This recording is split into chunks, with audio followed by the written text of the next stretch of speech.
ఇక్కడికి వచ్చిన అక్క చెల్లెలకి, ఆడపడుచులకి, జనసేన మహిళా నాయకులందరికీ, ప్రతి ఒక్కరికి పేరు పేరున నా హృదయపూర్వక నమస్కారం. ఇందాక మీ పేరేంటమ్మా? బోడిపాటి కాంతం గారా? మీరు ఇందాక కాంతం మినిస్టర్స్ వచ్చిన షేక్ హ్యాండ్లు ఇచ్చి వెళ్ళిపోమంటారా?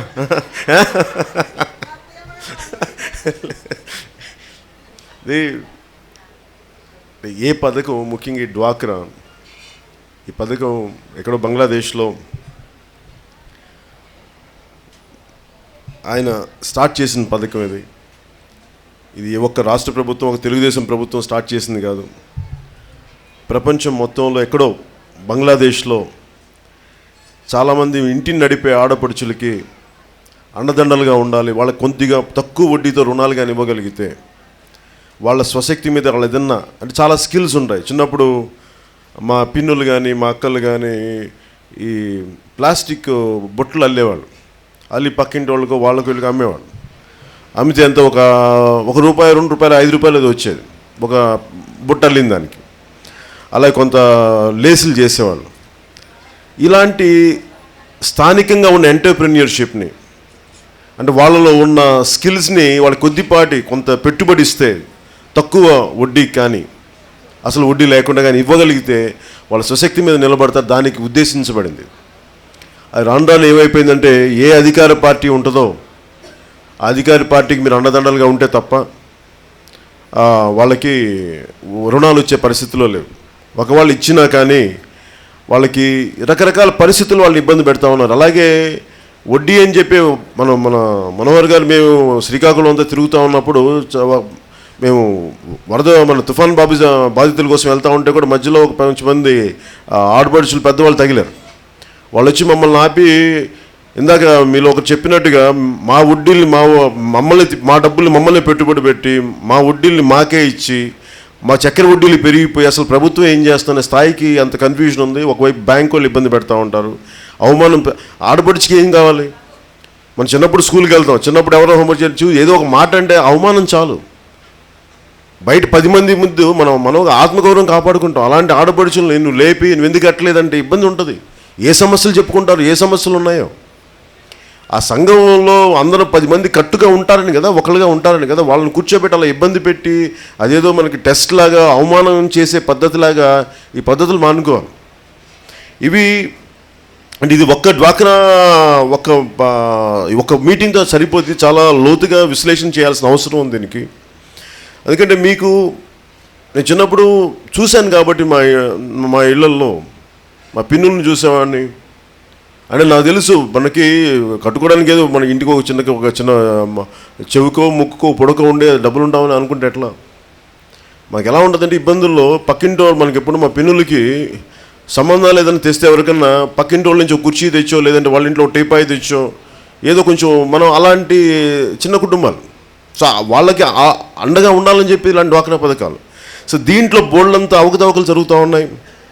అసలు ఏ పథకమైనా సరే పార్టీలకు అతీతంగా అండగా నిలబడాలి. అంటే జనసేన పార్టీ అని కాదు, ఎవరికైనా సరే మీరు అండగా ఉండాలి. ఏ పార్టీ, కాంగ్రెస్లు కావచ్చు, వైసీపీ కావచ్చు, ఎవరైనా కావచ్చు. ప్రభుత్వం ఎన్నుకోబడ్డ తర్వాత అందరికీ పనిచేయాలి. మా పార్టీ వాళ్ళకి పనిచేస్తానంటే ఎట్లా? నాతో రేపొద్దున విభేదించే వాళ్ళు ఉండొచ్చు.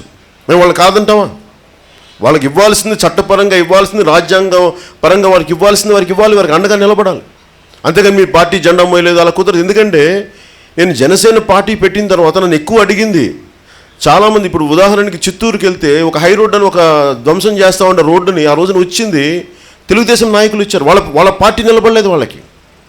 అలాగే మొన్న అమరావతి దగ్గరికి వెళ్తే అక్కడ గెలిచిన ఎమ్మెల్యే వైసీపీ ఎమ్మెల్యే. వాళ్ళ ప్రజలు నా దగ్గరికి వచ్చింది వైసీపీకి ఓట్లేసిన వాళ్ళు చెప్పారు, మేము వైసీపీకి ఓటేసాం, మాకు నిలబడలేదు, మా నాయకులు మాట వింటలేదని. అంటే ఇవన్నీ నేను ఎలా ఆలోచిస్తున్నానంటే, ఏ పార్టీ అయినా సరే మనకు అండగా మనం వారికి అండగా ఉండాలి. ఎవరికైతే రాజ్యాంగ పరంగా వారికి రావాల్సిన హక్కులు ఏమున్నాయో అవి ఇవ్వలేనప్పుడు మేము వారికి అండగా నిలబడాల్సిన అవసరం, దాంట్లో దిశగానే మేము ముందుకు వెళ్తా ఉన్నాం. అలాగే అసలు ముఖ్యంగా ఇందాక మీరు మాట్లాడుతున్నప్పుడు ఒక మహిళా బ్యాంక్ అవసరం కావాలి అంటే, మనోహర్ గారు చెప్తున్నట్టు ఆల్రెడీ మహిళా బ్యాంక్ అనేది ఒకటి ఉంది. దానికి అది 1000 కోట్లతో చేశారు, కానీ దాన్ని 50 కోట్లే సద్వినియోగం చేస్తుంది రాష్ట్ర ప్రభుత్వం అని చెప్తా ఉన్నారు. సో తిరిగి అలాంటి మహిళా బ్యాంకులు, ఎందుకంటే నాకు ఆ కష్టాలు తెలుసు.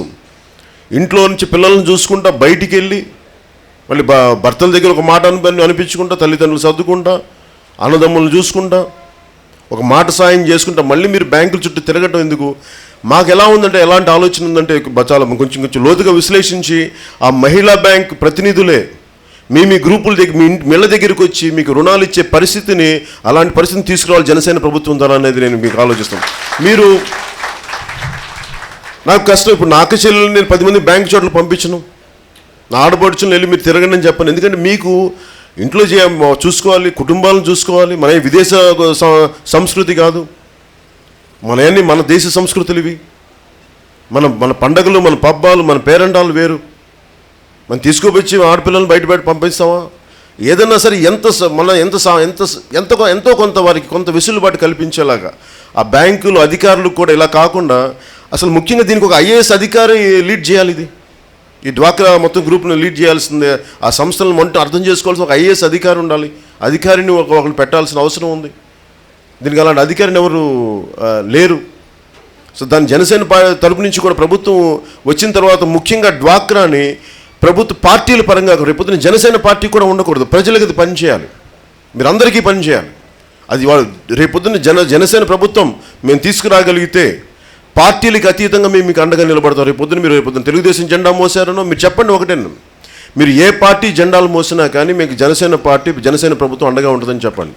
మేము తెలుగుదేశం ప్రభుత్వం చంద్రబాబు గారిలాగా వారి నాయకుల్లాగా చివరికి ఎంత నీచంగా మీరు రాజమండ్రి రూరల్లో చిన్నపాటి చలివేంద్రాలు పెడితే గొంతు ఎండుకుపోతుంది, సమ్మర్లో దాహం తీరుద్దని కుండలు పెడితే దాన్ని కూడా మీరు పగలగొట్టే దుస్థితికి వెళ్ళిపోయారంటే మీకు ఎంత ఇన్సెక్యూరిటీ, అభద్రతాభావం అర్థమవుతుంది.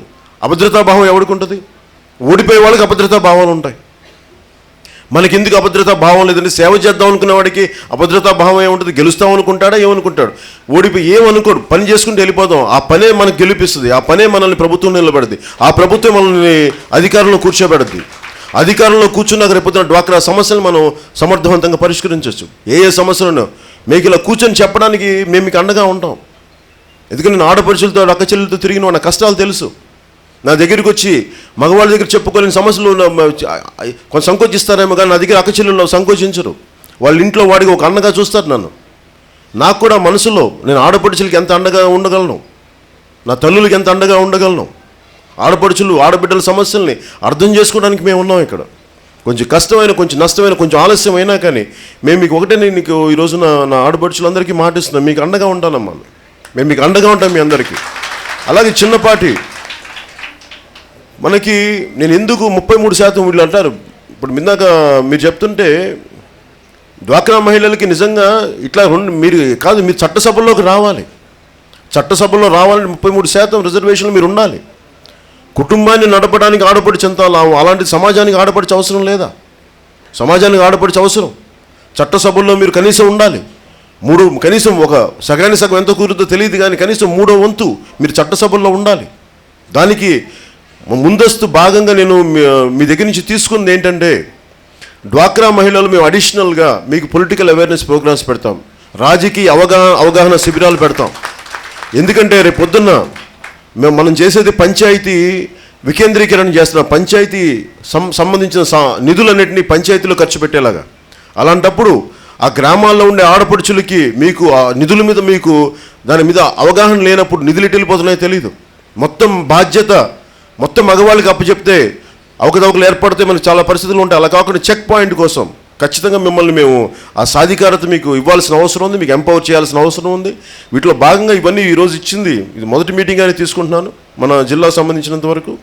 ఇంకా మనం ఇంకో 10 రోజులు ఉంటాం కాబట్టి ఇంకా దీన్ని మరింత లోతుగా పరిశీలించి విశ్లేషించి మీకు అండగా నిలబడతాం. అలాగే మీకు వీళ్ళందరికీ మీ పావలా వడ్డీని కాదు, అసలు వడ్డీలు లేకుండా ఎలా ఇవ్వాలి, అసలు ఇవన్నీ మేము ఇంకా ఎక్కువ ఒక సంపూర్ణంగా ఆలోచించి నేను ఒక ముఖ్యంగా జనసేన పార్టీ తరపు నుంచి ఒక బాగా అవగాహన ఎక్కువ శక్తి ఉన్న వాళ్ళని ఒక కమిటీగా పెట్టి డ్వాక్రా మీద ఒక ప్రత్యేకమైన సదస్సు ఏర్పాటు చేస్తాం. దాని మీద మీకు ఒక సంపూర్ణమైన ఒక అవగాహన పెద్దలు మనోహర్ గారు మేము అందరం కూర్చొని మీకు కల్పిస్తాం, మీకు అండగా నిలబడతాం తెలియజేసుకుంటూ నాకు అవకాశం ఇచ్చిన ఆడపడుచులకి అక్క చెల్లెలందరికీ తల్లులందరికీ మీకు ధన్యవాదాలు తెలుపుకున్నాను. ఇందాక ఎవరమ్మా ఇందాక మీరు చెప్పారు మన మినిస్టర్ గారు ఏంటి రేట్లు పెరిగిపోతున్నాయి, పప్పు ఉప్పు రేట్లు పెరిగట్లేదు అలా స్కూల్ ఫీజులో స్కూల్ మీరే కదమ్మా మీరు అంటాం కళ్యాణ్ గారు చెప్దాం మినిస్టర్ గారికి మనం చెప్తాను, నేను చెప్తాను సభలో మాట్లాడుతాం దీని మీద. చెప్పండి అక్కడి నుంచి చెప్పండి.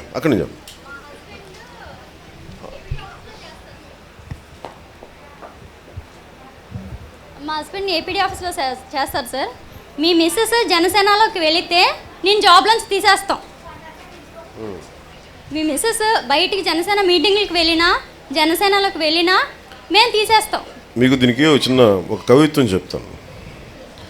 ఒక లైన్ ఫస్ట్ ఒకటేనంటే, ఒకటి అరచేత్తో ఉదయిస్తున్న సూర్యుని ఆపలేరు. అలాగే కొన్నిసార్లు ఇబ్బందులు మనం చేసే పనులు ఎలా ఉంటాయంటే రాహువు పడతాడంట. రాహు ఎక్కువ కాలం పట్ట ఒక క్షణం కొద్ది క్షణాలే. అలాగే తెలుగుదేశం రాహులో పట్టు కూర్చుంది, వీళ్ళు వెళ్ళిపోయే రోజు ఉంది.